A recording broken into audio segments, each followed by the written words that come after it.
Hello, everybody. Welcome back to We've All Done It. This is Kimberly Benoit, your hostess with the mostest, and I have a co-pilot today that I am really thrilled to have, actually. We've been orbiting each other's universes for a while, and I think this is one of the first times we're actually like sitting and actually doing something together, which is super cool. So today we have Mr. Jimmy Burroughes. I'm going to let him do a little intro on himself, but I just want to say I am really excited. I love our conversations every time we have them, and I'm really excited we're finally recording one of them so everyone else can see why you're so brilliant. Oh, well, thank you very much. I appreciate that. I wasn't expecting. I mean, hostess with the mostest is where I was. My ears perked up, so I'm excited for today. So I know your background. I could read a bio, but I feel like people always do a much better job of what they want to share about themselves. So tell everybody a little bit about your background because it is really unique, and I think it's just unique from most people that are in our space. Well, thank you. I suppose to put everything into context, I live in Mexico, which is a little bit of a change. I am aspiring to be a good father, a good husband to my beautiful daughter and wonderful wife. And in between those moments, I run a leadership consultancy, which focuses predominantly on manager of managers and how to help them remove all the friction that's in the system that's stopping them being high performers. Uh, I picked up the skills to do that through a series of kind of career chapters, I suppose you would say. Initially started off as an army officer in, in Gulf War II over in Iraq, had a few spells in Iraq, and then a couple of trips overseas to Australia and Afghanistan to instruct in various topics. But all of the kind of stuff that led through my military career was all about leadership development and creating high performing teams. I then transitioned out of the military in the early 2000s and moved into an HR career, which was again predominantly focused on learning and development, leadership development, and how do you create some stuff that really busy leaders and managers can absorb quickly, apply today, and isn't just what I call HR noise or HR fluff, but actually is kind of give me something that works because I'm really busy and I've got a full head of things to try and make money for this business or try and hit my targets or whatever it is. And I'm also getting really frustrated by all the other things in the business that are slowing me down. So can you help me with those as well? And so my HR career was built around designing and creating programs that allowed that before I about 8 years ago, 8, 9 years ago now, stepped out on my own and have been doing that for the last few years, creating programs for some really incredible businesses globally, filled with amazing people who it's a privilege to work with, to be honest. But just getting the opportunity to partner up with those businesses and share a little bit about what I've learned along the way, mostly the hard way. You know, I'm not particularly bright, so I tend to run face first into walls and learn that way. And then sharing some of those stories and lessons about my nose implosion with others to try and stop them making the same mistakes, essentially. Well, I mean, that's the best teacher, right? Is making the mistakes. And that's the whole premise of why I do what I do, is because I've made some stupid mistakes. I've watched people that I respect and admire also make mistakes and realize, you know what, that's just part of being human. We're We've all done going to it, right? screw up at some point in time. But it's how you recover and what you do with it that matters. But Yeah. one of the things I was excited to talk about, because you and I have had some conversations offline about this, and why I wanted to have this conversation today on the show was to really start talking about how leadership development, you kind of talked about this a little bit, about what is shifting in the environment with leaders today. And the fact that the traditional leadership development training, that some of the models that I know I did early in my career just don't seem to be fitting the bill and don't seem to Yeah. be getting it done per se. You know, leaders go in, they take these trainings, they do whether they're half days, whole days, webinars, all these things, and then they walk away, but nothing fundamentally shifts. So Not there's really, something no. broken in that model. And so I wanted to talk with you about that because I know you have a lot of passion about this as well. So in that space, so we'll start with that question. What do you think traditional leadership development gets wrong? Um, I think it's worth probably caveating anything that I say with there is a broad spectrum of leadership development happening from the highly effective to the highly ineffective. Yeah. Unfortunately, that curve is more towards the ineffective end of the curve in the majority of cases. There are some incredible businesses out there doing some really forward-thinking stuff that is making a massive difference. And I applaud them and I celebrate them and I want to get to know what they're doing and understand and replicate it. What we see in the majority of cases, unfortunately, though, is a combination of factors that are getting in the way of the success of the leadership investment that's happening. And if we put this into context, we're talking hundreds of billions of dollars a year are spent on leadership development globally. I think in America alone, it's about $160 billion. So we're talking a significant investment of cash, and less than 15% of programs that are delivered and the interventions that are on offer in organizations have a positive impact, according to the research that is done with various different individuals and various different firms. So what we're saying is essentially, you go and do 100 hours of development, 4 days of development in a year, and maybe you use 10 to 15 hours on a new style of behavior or a new skill. And I think there's some reasons that we can dig into. I think there's 5 core reasons. The first one is a really interesting one, actually. The majority of leadership development is carried out either in-house by HR teams, Hmm. or by consultants who have been co-opted or contracted by those HR teams. And those consultants are often former internal HR people who've gone out on their own and done something. Unfortunately, most of HR doesn't have the opportunity to lead at scale in the way that an operational leader would. If you're an HR manager in a medium-sized business, maybe you've got 5 to 10 people working for you. If you're a GM HR, maybe you've got 20 to 30 people working for you. So the difference between managing a group of 30 people and managing 3,000 people is significant. Even 300 people is significant. And so a lot of the people who are delivering these leadership programs, they've never had the experience of leading at scale. They've never understood what real leadership in a really tough P&L environment where KPIs are the be all and end all of that business. They haven't been exposed to that stuff. And it's not their fault. It's the career trajectory that they've been on. But what we end up teaching then tends to be management skills to leaders, because that's what HR managers understand. They understand how to manage people and they understand management. So they teach things like prioritization and tough conversations and decision making and things like that. And these are management skills. They're very important, but they're not leadership. And so our leaders are underprepared in the global marketplace to lead through some of the really challenging circumstances that we're now seeing and are emerging more and more frequently. Which kind of brings me to my second one, which is the idea of the massive amount of ambiguity that leaders are facing is like a cognitive overload. Somebody once said to me, our generation, so I'm mid-40s, manages on average 4 times the amount of data in one day that our parents managed in a month.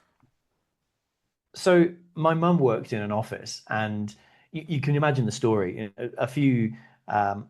The workload that she had, a letter would arrive from a client that she was working with. It would go into the post room, it would be sorted 24 hours, and then the next morning it would be delivered onto her desk. And she would open the letter, she would read it, she'd think about it for 24 hours.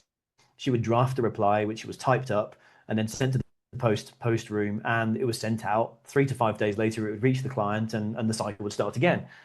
Now we do that in about 30 seconds. We read an email, we respond, and then 30 seconds later, a response comes back.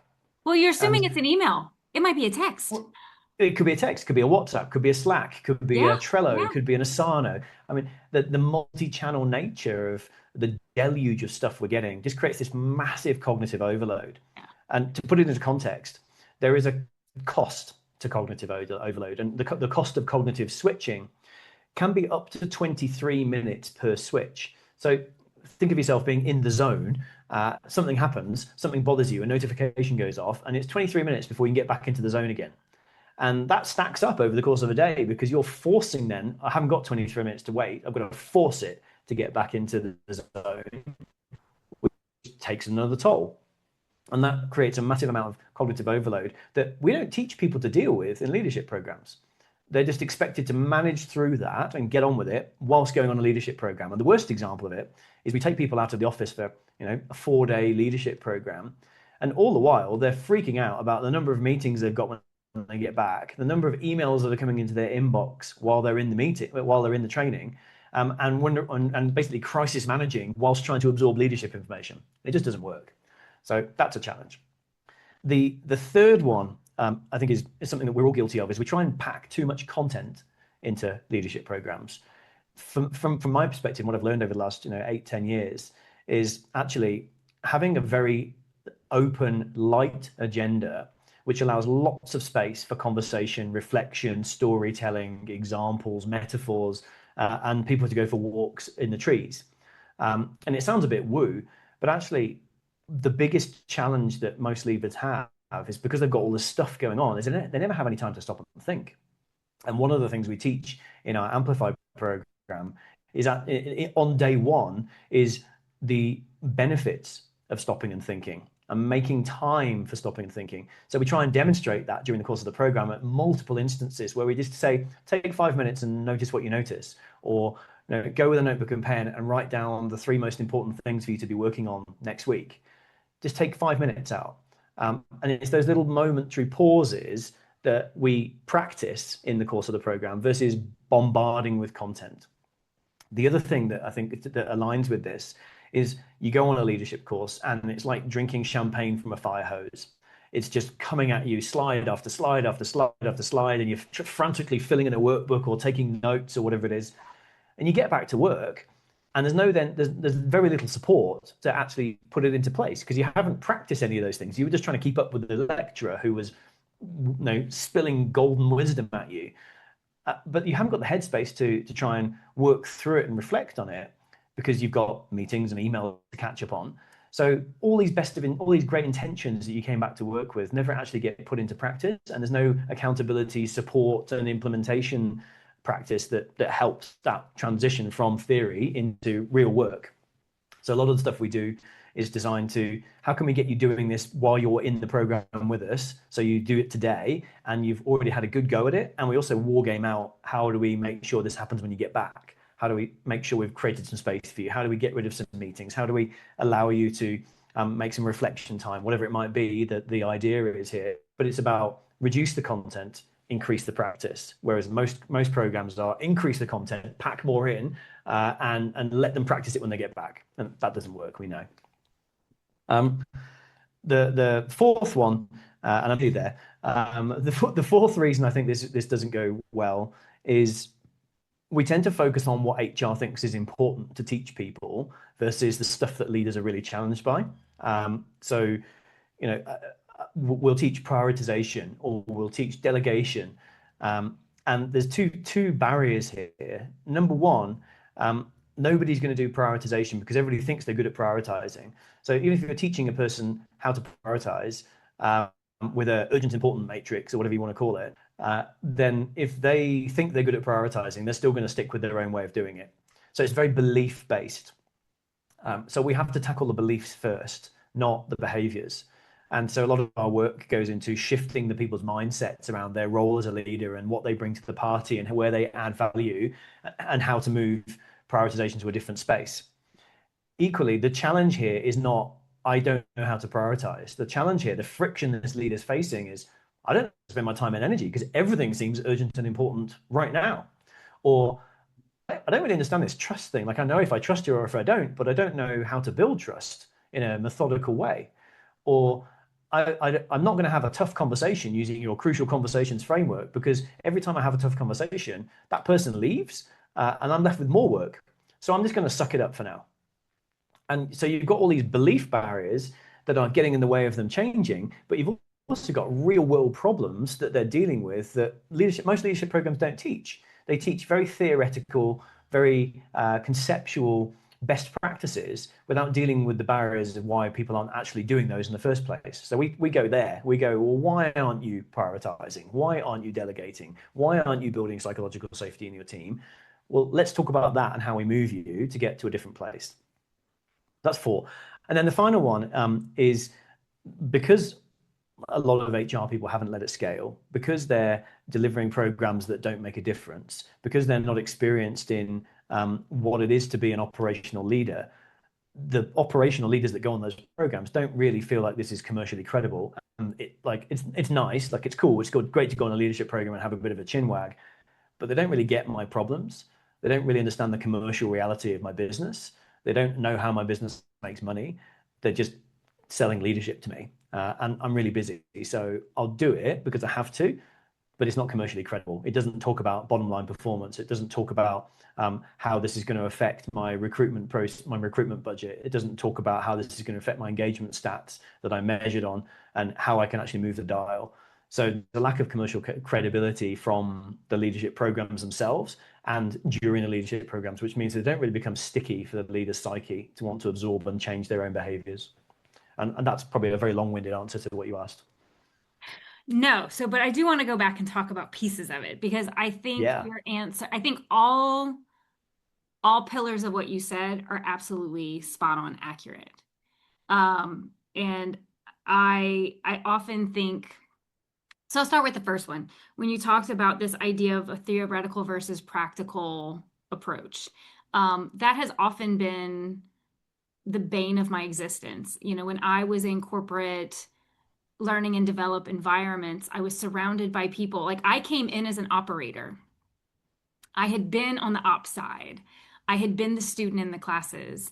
And it was a fascinating flip to come in because everyone else I was around was PhDs. They had spent their entire careers learning, in learning how to do adult learning theory. And when I came in and I was like, well, this is great, but they don't need an academic exercise because that taps into your number two about the cognitive overload. Like Mhm. they don't want to come sit for 4 hours or 8 hours a day and walk out with a wonderful book by one of the many people that walk on stages all over the world, with their latest theory. And I mean, don't get me wrong, I love, Simon Sinek, Brene Brown, they have their place. But leaders are drowning today and they don't want an Yep. academic exercise. They don't want to do, 6 hours of critical thinking and then still walk out with no idea what to do next. To Yep. your point, like they it's not, I don't, and I think that's why it doesn't work. And the word that always came up and what I used to have leaders tell me all the time is they felt like so much development was performative. It Yep. was checking a box because somebody told you to go do this, but they knew that at the end of the day, no one was going to hold them accountable to anything that they learned. They just needed to sit there and do it and understanding it was going to actually make their workload heavier because they couldn't actually go do their job. Depending on the program that was created, I know some organizations like to do these development programs where then you have like projects that you do on top of your work. So it Yep. actually makes it even more stressful. So it's almost like it's a punitive thing to go try to develop. Yep. Uh, and so when I sit there and like that was your first, I said, I think that's where we get so much wrong is one, we don't actually know what development is needed. I agree with that. I think it's unfortunate because I think you have people who mean well. Like when we talk about HR, I was in HR when I led when I led a learning institute, I was an HR function, but I was also an oddity because I Mhm. immediately wanted to start pulling stats from all over the place that traditionally were never leveraged in creating learning strategy because Yep. it didn't fit the academic approach to how it had been done. And it was very Yep. hard. It was incredibly challenging. And again, I don't think it was malicious. I think that that's just the world that they understood and the world that they knew. But I also think that's why we never saw needles moving. We never Yep. saw anything shifting for the people who participated in our trainings is because I don't think we're solving their problem. And also, we were never actually holding them accountable to implementing anything that they learned. And I just don't think we probably engaged them in the right way. And I feel like to going back to your second point with the cognitive overload, we have to get really simple about what are Yep. we doing, why are we doing it, and how we want people to shift from where they are today to what they're going to do tomorrow. If we make I it too hard, they 100% just agree. don't have the ability to do it. Well, they can't even think about tomorrow because they're drowning today. Yeah. Um, Yeah. and I think I've done the neuroscience qualifications. I've got adult learning qualifications. I've done, executive development programs, blah blah blah. And the majority of the stuff that we share now in our programs, I can explain. We have 42 of them now. 42 problems that we can solve, friction points that we can solve, and I can explain any of them to you in less than 5 minutes, and you'll get it. And it's built around a metaphor or a picture or a story, and you'll get it. And it's so it's almost commonsensically simple stuff. Yeah. And we use the phrase simple, not easy, because it's super simple to be a good leader. It's not easy. Yeah. You've just got to follow the steps. But to follow those steps sometimes takes a lot of grit, sometimes takes a lot of determination. And to your point, we're not holding them accountable for doing it, but also we're not holding them accountable. We're not helping them to overcome the belief system that they've grown up with. The perfect belief system would be the answer to a heavy workload is working harder and longer to get through it. Or if you work hard, you'll get ahead. We all have these beliefs ingrained into us. And so we've got to challenge those when people get to these leadership roles where working harder and longer is not the answer to good leadership. It's the fast route to burnout. But when you're teaching a leadership program that says, well, I know you're really busy right now, but we need you to go on this 4-day retreat, which then is followed up by a project. How are we undoing those beliefs that you've got to work harder and longer to get through this?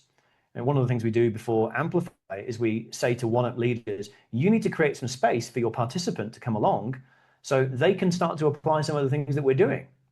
And we tell the one-up leaders, this is what your person is going through, and I want you to pay attention to that. I want you to notice some of those things, and they need to be unloaded a little bit to be able to try this new behavior. It's like trying to learn a new language. They're going to be a bit clunky at first, but you can't do that when you're overloaded.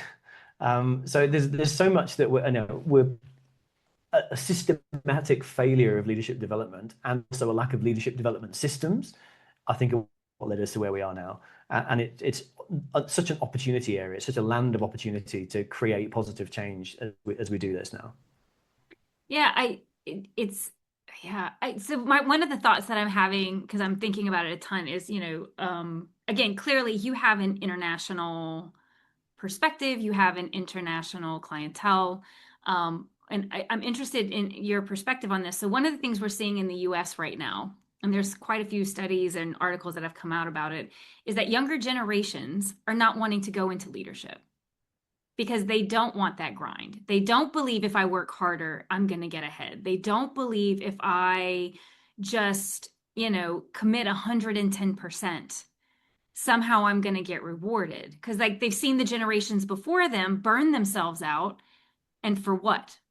Not very much. Mm-hmm. And so I think it was some article and I can't remember where it was, but they were calling it kind of like a crisis of leadership, is that there's people who are not wanting to enter the pipeline at all. So, Yep. and I feel like that's probably relevant to the conversation we're having right now, is the expectations have continued to grow without any expectation of like, how are we teaching people to approach this differently? And also, what is a realistic breaking point of what people can actually accomplish Yep. successfully as a leader? I had you made me think of a conversation I had with a bank a couple of months ago, where they were talking about this exact problem. Our Gen Z people don't want to get leadership roles, and they're just not as committed as we are. As middle agers. I still think of myself as a young whippersnapper, but clearly not anymore. They're just not as committed as I was. They don't want to work the extra hours, and there was kind of a vitriol against these people. And I said, well, maybe they've got their boundaries in better places than we have. And maybe they're smarter than we are because they're not being sucked in by the system. And let's face it, the first sign of insanity is doing the same thing and expecting a different outcome. And we see that working harder and longer isn't the answer because it burns people out, because it exhausts people, because it makes people leave. And Gen Z have said, no, I'm not going to do that. I want to work for something where I clearly see the purpose of what I'm doing. I Mhm. want great feedback to help me get better at doing it. And I want to own something. So leadership seems like a lot of admin, a lot of hard work. I'd rather go out and start my own thing where I own it. And I'm seeing the purpose of me making a difference in this world. That's far more interesting to them than, just go and grind and do the paperwork and be an administrator. And leadership isn't sexy if you teach management. Management is not a sexy sport. Leadership's awesome. Management is not a sexy sport. So why would you sign up for a management job, which is just basically more headaches with more people and more work just to get some more money? Well, and just so funny. So the reason why I find myself laughing is I'll never forget. Um, I was I knew this woman who had she was a nurse. She was a bedside nurse, and she had promoted into her like first level supervisory role. And I had a conversation with her because she was incredibly unhappy. And the first thing she said to me is, "If I'd have known what this is what it was, I would have never done it." Hmm. Right? And I think it comes back to what you're talking about is the management. We drown people in management and in a lot of repetitive tasks, which I do think there's a moment for technology to step in and help us a bit more with the mundane aspects of leadership. And again, I'm trying to be respectful and mindful that America is not the same as everybody else, and we might do some things that are a little different, for better, for worse. We do things some different sometimes, but this idea of I like that you said that leadership is actually pretty awesome. It's the management I think that drowns people. Management's all about processes and numbers and KPIs and measuring and ensuring things happen. And honestly, we don't teach management very well either. So we're not really equipping people for success.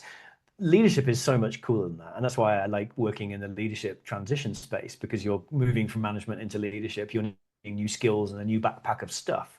Um, but the reality is, when you get let me go back a step actually. The reality is more than 60% of managers are accidental managers or accidental leaders. They were the best salesperson, so they got promoted into sales manager, or they were the longest standing factory worker, so they became the shift leader. And then they're kind of given this new accolade. You're the manager now, go do, with very little support. Yeah. So then it's a trial and error exercise, which is really stressful. I can't afford to screw up, but I don't know what I'm doing. So I'll just try and wing it, and see what works and see what doesn't at the expense of my team's engagement and productivity. But also, I'll be really stressed out because I don't know what's important and what's not important because I've got no clarity from my boss. So I'll just try and do everything. And I'll also do the things I used to do when I was on the shop floor, whatever role that was, because I'm not sure if I'm allowed to let go of those or not. And then we go through this whole cost cutting exercise in our business and we need to lose a few people. So I'll just pick up that work as well. And then we wonder why people don't enjoy being managers. It's a crazy dynamic. And then we're like, would you like to be a leader? That's even more responsibility and complexity. And people are like, well, no. Why would I do that to myself? And that's what Gen Z are saying.